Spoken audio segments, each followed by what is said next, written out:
On my wedding day, in front of everyone, my husband slapped me. All because I didn't give up my seat for his mother. He then demanded that I apologize to her or leave the wedding. Without hesitation, I walked out, leaving everything behind.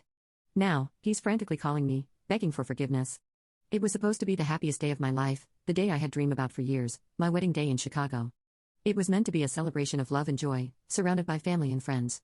Instead, it turned into a nightmare that shattered everything I believed in. The ceremony was beautiful. The music played softly, the flowers were arranged perfectly, and the guests were all smiles.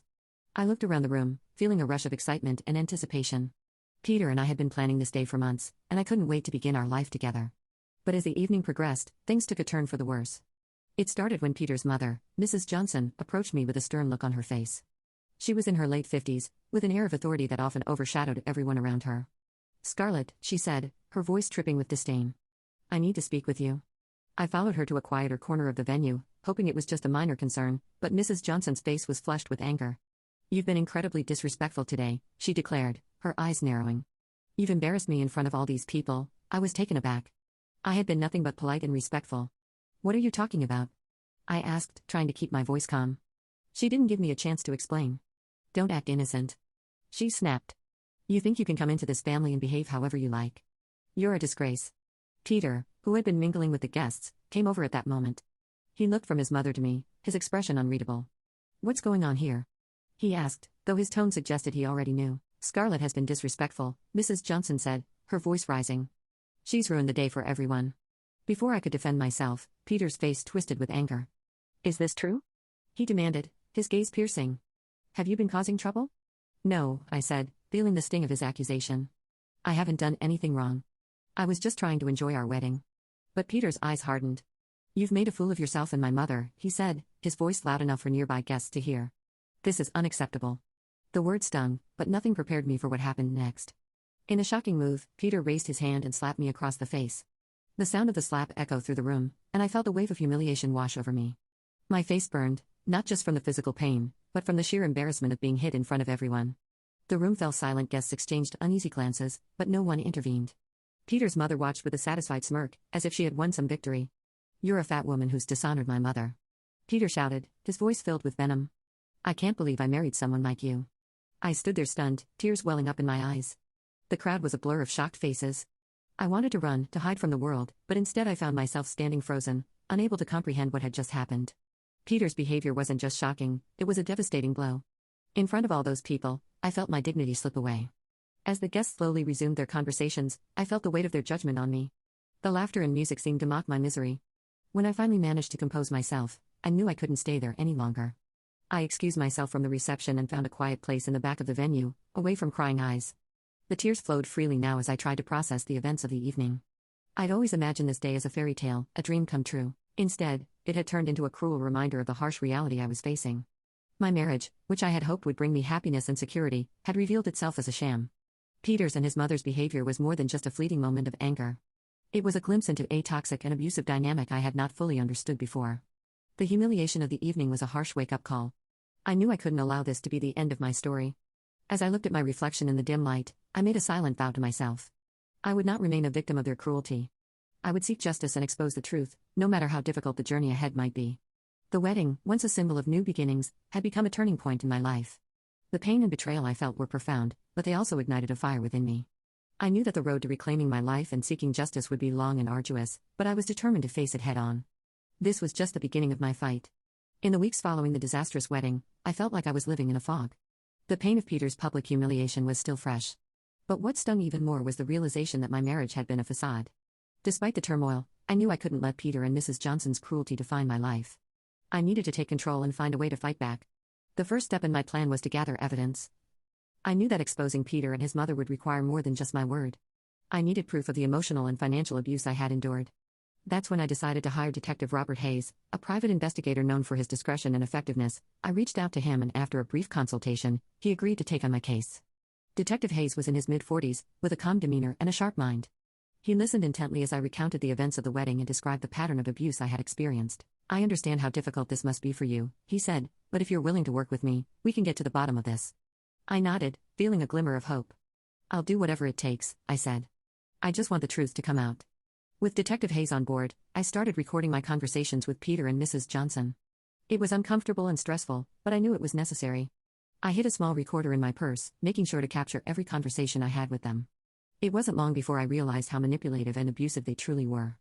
One evening, Peter and I had a heated argument over dinner. I was recording the conversation, and I remember feeling a mix of dread and determination as I listened to Peter's angry outbursts. "You're so useless," he said, his voice dripping with disdain. "Why can't you do anything right?" I tried to stay calm. "I'm doing my best," I said, but Peter's response was venomous. "Your best isn't good enough. You're a burden on me and my mother. Everyone can see it." As I listened to these recordings later, I realized how deeply rooted the abuse was. It wasn't just about public humiliation, it was a pattern of emotional cruelty that had been going on for years. I began to piece together a narrative of their behavior, which made me even more determined to expose them. Meanwhile, Detective Hayes was investigating their financial dealings. He conducted background checks and looked into their accounts, searching for signs of wrongdoing. After a few weeks, Detective Hayes returned with troubling news. "I found some suspicious transactions," he said, his face serious. "It looks like Peter and Mrs. Johnson might be involved in financial fraud." My heart raced as Detective Hayes laid out the details. Large sums of money were being transferred between various accounts, suggesting they might be embezzling funds from clients. The revelation was shocking, but it made sense. Peter was a financial advisor, and Mrs. Johnson had always been heavily involved in his business. Their abusive behavior was now taking on a more sinister dimension. They weren't just controlling and cruel, they were criminals. I knew I needed more than just these financial records to take them down. The recordings of our conversations were crucial, but I also needed to bring all the evidence together. That's where Anna, my best friend, came in. Anna was in her early 30s, fiercely loyal and incredibly sharp. She had been my rock during this tumultuous time, offering support and encouragement. When I shared the evidence with her, Anna's reaction was a mix of shock and determination. "We have to do something with this," she said, examining the recordings and financial documents. "This isn't just about you anymore. They're committing serious crimes." Anna and I began analyzing everything we had collected.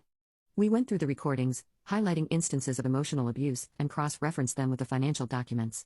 It was exhausting work but also empowering. With each piece of evidence we reviewed, I felt a renewed sense of purpose. One evening, as we pored over the documents, Anna looked up from her notes. "Scarlett, you've already come so far," she said. "You've gathered a lot of evidence. Now it's time to take the next step." I nodded, feeling a mix of nervousness and resolve. "I know," I said. "I'm ready to expose them. They need to be held accountable for what they've done." Our plan was to organize a large event where I would reveal the truth about Peter and Mrs. Johnson. I wanted it to be a public affair so their deceit and cruelty would be laid bare for everyone to see.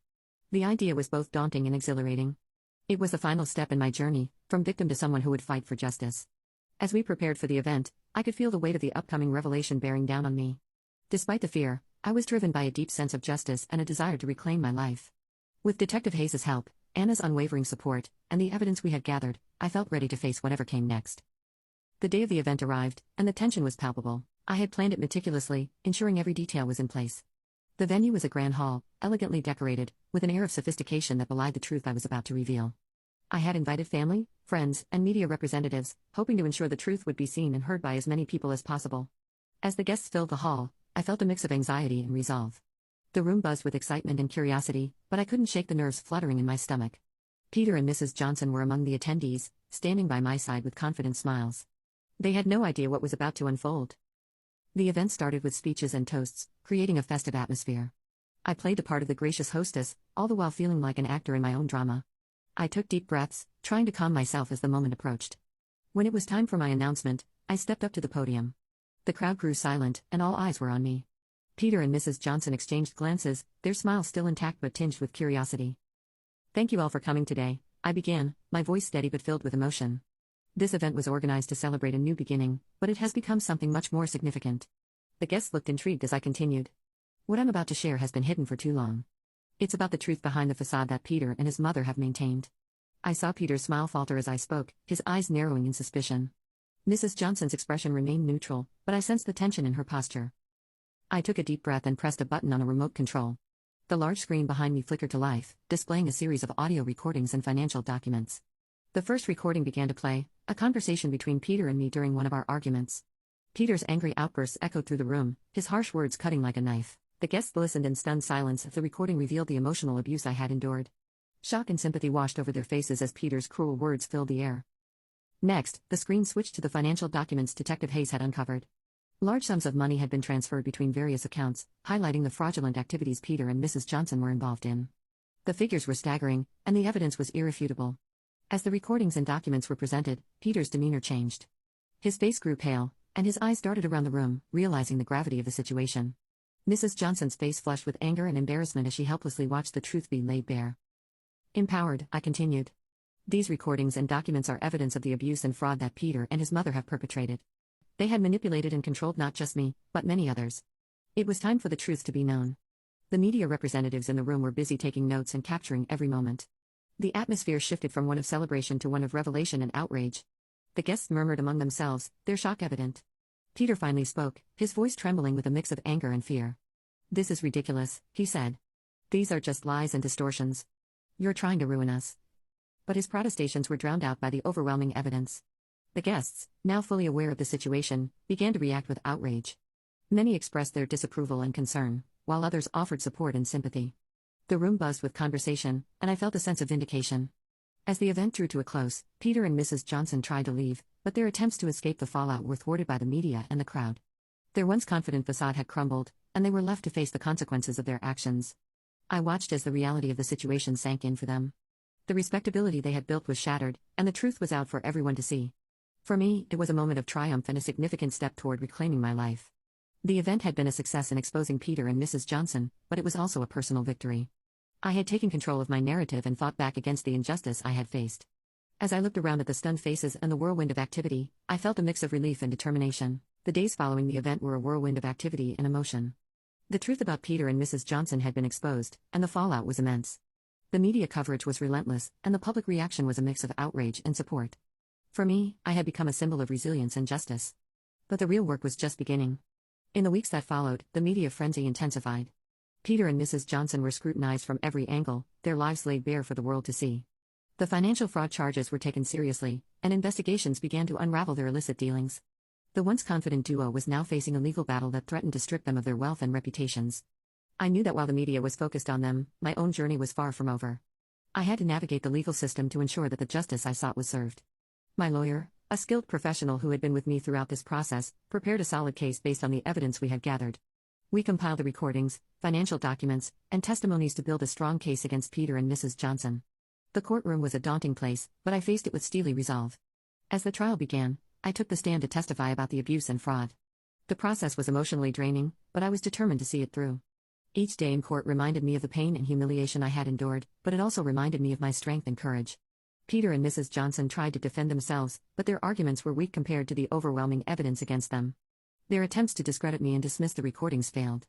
The financial documents clearly showed the extent of their wrongdoing, and their credibility crumbled under the weight of the truth. The courtroom drama reached its climax when the judge delivered the verdict. Peter was found guilty of financial fraud and was ordered to pay restitution to his victims. Mrs. Johnson faced legal consequences as well, including fines and a tarnished reputation. The judge granted me a divorce, acknowledging the emotional abuse I had suffered. The victory in court was bittersweet. While it was a relief to see justice served, the process had taken a toll on me. I was exhausted but grateful.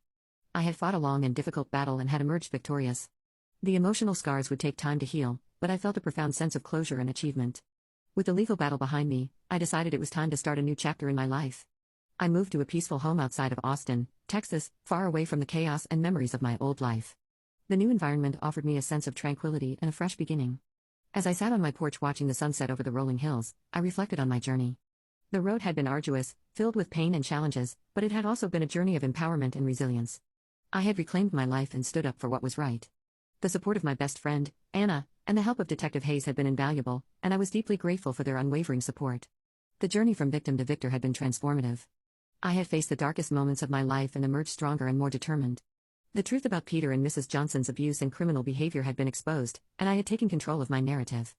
As I looked out over the peaceful landscape of my new home, I felt a deep sense of peace and satisfaction. I had fought for justice and found a new sense of purpose. The past was behind me, and the future was filled with possibilities. My story was one of empowerment, resilience, and justice.